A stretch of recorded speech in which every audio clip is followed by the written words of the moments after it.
I'm not gonna say I didn't accept the stimulus. I'm a stockholder in America. I'm owed my dividends. I've been diligent and performed my due diligence. But back in the AD before HD, we didn't need Ritalin. What if our so-called heroes were actually villains? A question rather chilling, and we would rather avoid that feeling.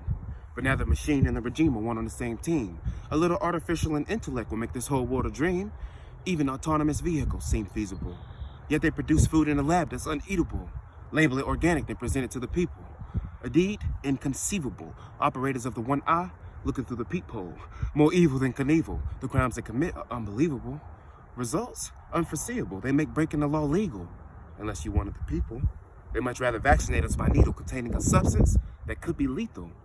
Now tell me, why should we act peaceful when our so-called leaders have been so deceitful? Then all the while pretending to be our amigo? Say we living free, but living free ain't free though. More like really expensive to live poor. Welcome to the absurd new norm, taking the world by storm. Got us all quarantined. But in my opinion, it's these carcinogenic, microwavable waves. Got my head achy, feely funny in the days. Some alteration of the brain from a 5th generational ray.